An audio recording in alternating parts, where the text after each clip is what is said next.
Hello viewers, আসসালামু আলাইকুম। আশা করছি আপনারা সবাই অনেক ভালো আছেন। আপনাদের দোয়া এবং ভালোবাসায় আলহামদুলিল্লাহ আমি অনেক ভালো আছি। ষষ্ঠ থেকে দশম শ্রেণী পর্যন্ত যে সকল শিক্ষার্থীরা আমাদের এই ভিডিওটি দেখছে তাদের জন্য খুব গুরুত্বপূর্ণ একটি ভিডিও। আজকে আমরা ইংলিশ গ্রামারের একটা বিষয় নিয়ে আলোচনা করব। এই বিষয়টি সবচেয়ে গুরুত্বপূর্ণ একটা বিষয়। যে সকল শিক্ষার্থীরা ক্লাস 4, 5, 6, 7, 8, 9, 10 ইন্টারমিডিয়েট এবং ভার্সিটি অ্যাডমিশন দিচ্ছে তাদের জন্য এই ভিডিওটা অনেক গুরুত্বপূর্ণ। আজকে আমরা ইংলিশ গ্রামারের সবচেয়ে গুরুত্বপূর্ণ টপিক যেটা হচ্ছে পার্সন নিয়ে আমরা একটু আলোচনা করব। পার্সন আসলে এই পার্সনটা কি, এই বিষয়টা আজকে আমরা পুরোপুরি ডিটেলস আলোচনা করার চেষ্টা করব। প্রথমেই আমরা যদি বলি পার্সনটা হচ্ছে একটি বাক্যের সাবজেক্টকেই পার্সন বলা হয়। একটি বাক্যের যে সাবজেক্ট থাকবে, একটি বাক্যের সাবজেক্টকেই পার্সন বলা হয়। তাহলে আমরা সাধারণত লিখলাম একটি বাক্যের যে সাবজেক্টটি রয়েছে সাবজেক্টকে পার্সন বলা হয়। তাহলে সাবজেক্ট কোনটা? সাবজেক্টটা আমাদেরকে আগে চিনতে হবে। তাহলে সাবজেক্টটা যদি আমরা চিনি তাহলে আমাদের পার্সনটা চেনা খুব সহজ হবে। যেমন আমি যদি একটা বাক্য লিখি যে আই প্লে ফুটবল, এটি একটি বাক্য।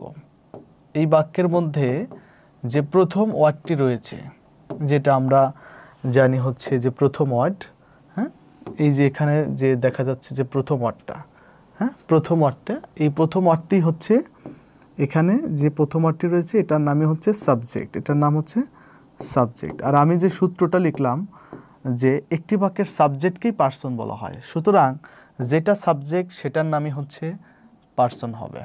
যেটা সাবজেক্ট সেটাই হচ্ছে পার্সন হবে। তাহলে আমরা বুঝতে পারলাম একটি বাক্যের সাবজেক্টকে কি বলা হয়? পার্সন বলা হয়। অর্থাৎ একটি বাক্যের যে প্রথম ওয়ার্ডটি থাকবে সেটি কি হচ্ছে? সাবজেক্ট, আর সাবজেক্টটাই হচ্ছে পার্সন। এবার আসি আসলে এই পার্সনটা কত প্রকার। যে সকল শিক্ষার্থীরা আমরা জানি না যে আসলে পার্সনটা কত প্রকার বা পার্সনটা কিভাবে আসলো, এটা আমরা একটু শিখে নিই যে পার্সন হচ্ছে 3 প্রকার। পার্সনটা হচ্ছে 3 প্রকার। আমরা যদি একটু খেয়াল করি, যেমন ধরো হচ্ছে বলা হচ্ছে পার্সন হলো 3 প্রকার। 3 প্রকার। এখন এই 3 প্রকারগুলো কি কি সেটা আমরা একটু জানি। যথা 1 নম্বরটা হচ্ছে ফার্স্ট পার্সন। ফার্স্ট পার্সন যেটা আমরা সবাই নাম শুনেছি, ফার্স্ট পার্সন। সেকেন্ড হচ্ছে সেকেন্ড পার্সন, হ্যাঁ, সেকেন্ড পার্সন। এবং 3 নম্বরটি হচ্ছে third person. First person, second person, third person. এই 3টা বিষয় এখন আমাদেরকে জানতে হবে যে পার্সন 3 প্রকার, first person, second person, third person.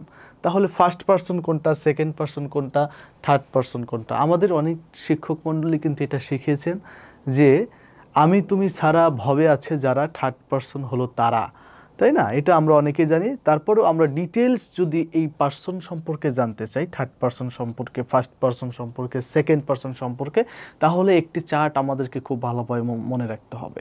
এই চার্টের মাধ্যমে যে কোনো প্রকার পার্সন আমরা খুব সহজেই সলভ করতে পারবো। আসো এবার আমরা একটু চার্ট নিয়ে আলোচনা করি। যেই চার্টটি সবাইকে মাথায় রাখতে হবে, এই চার্ট ছাড়া কখনোই তোমরা পার্সনটা সম্পূর্ণ পারবে না। এই চার্টটি আমরা যদি একটু দেখাই দিই তোমাদেরকে, যেমন ধরো হচ্ছে এখানে আমরা একটু ঘর করব। ঘরে দেখা যাচ্ছে প্রথমে যে পার্সনগুলো রয়েছে, আমরা একটু পার্সনগুলো লিখে নেব। এখানে থাকবে হচ্ছে পার্সন, এবং হচ্ছে এই পার্সনের মধ্যে আবার 2টা জিনিস রয়েছে, একটা হচ্ছে সিঙ্গুলার এবং হচ্ছে প্লুরাল। সিঙ্গুলার মানে হচ্ছে কি এক বচন, একজনকে যেটা বোঝায়, আর হচ্ছে পাশে রয়েছে প্লুরাল। প্লুরাল বলতে রয়েছে যেটা একের অধিক জনকে বোঝায়। তার মানে আমরা বুঝতে পারছি যে পার্সনের মধ্যে রয়েছে সিঙ্গুলার এবং হচ্ছে প্লুরাল, একজনকে বোঝায় এবং একের অধিক জনকে বোঝায়। তাহলে আসি হচ্ছে পার্সনে, হ্যাঁ, যে এই যে পার্সনটা, একটা হচ্ছে ফার্স্ট পার্সন। ফার্স্ট পার্সনটা কি? আমরা পার্সনগুলোর নামটা আগে লিখে নিই। সেকেন্ড পার্সন এবং হচ্ছে সর্বশেষ যেটা রয়েছে থার্ড পার্সন। তাহলে থার্ড পার্সনটাকে আমরা কিন্তু একটু বড় করে লিখেছি, কারণ হচ্ছে এটা সবচেয়ে গুরুত্বপূর্ণ। পাশাপাশি আমরা একটা স্টার চিহ্ন দিয়ে দিচ্ছি যে এই থার্ড পার্সনটা আমাদেরকে খুব ভালোভাবে মাথায় রাখতে হবে। ফার্স্ট পার্সন সিঙ্গুলারে আমরা খুঁজে পেয়েছি 2টা জিনিস, আই এবং হচ্ছে মি। এবং ফার্স্ট পারসন প্লুরালটা হচ্ছে উই এবং হচ্ছে আস। তাহলে সেকেন্ড পারসন সিঙ্গুলার কোনটা? ইউ। আর সেকেন্ড পারসন প্লুরাল কোনটা? ইয়োর। এটা আমাদেরকে মাথায় রাখতে হবে।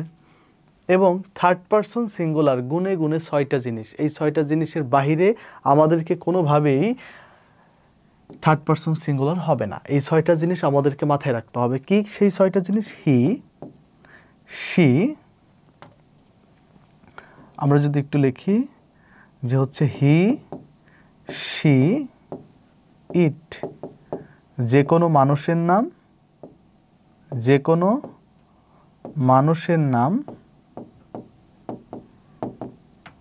যে কোনো প্রাণীর নাম, যে কোনো মানুষ, যে কোনো প্রাণীর নাম, আর হচ্ছে যে কোনো বস্তুর নাম, যে কোনো বস্তুর নাম।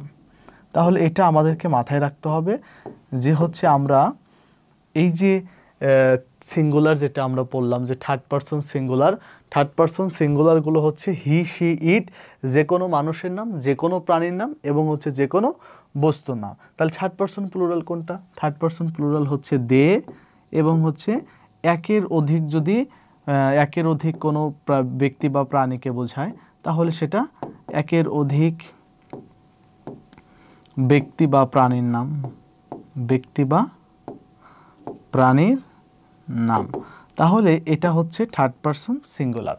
তার মানে আমরা দেখো এই চার্টের সাহায্যে খুব সহজেই আজকে আমরা পারসন সম্পর্কে বিস্তারিত আলোচনা করলাম। First person, second person, third person. I, me, we, us হচ্ছে ফার্স্ট পারসন, ইউ, ইউটা হচ্ছে second person, he, she, it, যে কোনো মানুষের নাম, যে কোনো প্রাণীর নাম, যে কোনো বস্তুর নাম হচ্ছে থার্ড পারসন সিঙ্গুলার। আর থার্ড পারসন পুরো হচ্ছে দে এবং একের অধিক যদি বোঝায় তাহলে সেটা থার্ড পারসন সিঙ্গুলার হবে। এবার তাহলে পরীক্ষায় কিভাবে আসবে? পরীক্ষায় আসে হচ্ছে মূলত, পরীক্ষায় যেটা থাকে, তোমাদের যে পরীক্ষাটা থাকবে এই পরীক্ষাটা সবচেয়ে গুরুত্বপূর্ণ। যেমন ধরো থাকলো হচ্ছে he writes a letter, he writes a letter. তাহলে বলা হবে যে হিটা তাহলে কোন পারসন? আমরা কিছুক্ষণ আগেই পড়েছি যে হিটা হচ্ছে থার্ড পারসন, তাহলে এটা আমরা লিখে দেবো হিটা হচ্ছে থার্ড পারসন। এটা কোন পারসন? এটা হচ্ছে থার্ড পারসন, আমরা মাত্রই পড়েছি। তো সুতরাং আশা করছি আমাদের পারসন নিয়ে আর কোনো সমস্যা নেই। তোমরা এইভাবে আমাদের সাথে থাকবে এবং আমাদের সাথে থেকে নতুন নতুন ভিডিওগুলো তোমরা উপভোগ করবে। আমাদের যে গ্রামারগুলো থাকবে এই গ্রামারগুলো প্রতিটা বিষয়, প্রতিটা লেকচার আকারে এখন তোমাদের কাছে পৌঁছে দেওয়া হবে।